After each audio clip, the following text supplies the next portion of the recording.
আর ওই ব্যক্তিটির বৎসর হলো না, ব্যক্তিটির বেতন বাড়িয়ে দিলেন কেন? আমি জবাব চাই।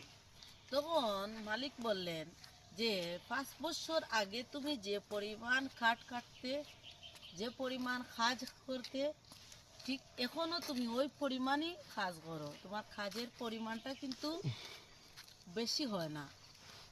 তখন মালিক দেখিয়ে দিলেন যে ওই নতুন ব্যক্তির কাছে তুমি গিয়ে দেখো ওর কি কোনো কৌশল জানা আছে যে কৌশলে কাজটা বাড়িয়ে করে।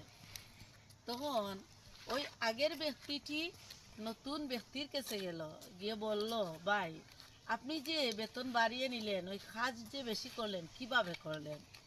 আমি তো কাজগুলা বেশি করতাম পারি না। তখন ও ব্যক্তিটি বলল যে আমি একটু কাজ করার পর আমি যে বিষয় নিয়ে কাজ করি ওই বিষয়টাকে অনুশীলনের মাধ্যমে আবার এটারে পুনরাবৃত্তি করি, এটারে বারবার শেখার চেষ্টা করি, আবার পুনরাবৃত্তি করি। তো ওই ব্যক্তিটি বলল যে তুমি কবে অনুশীলন করেছিলে?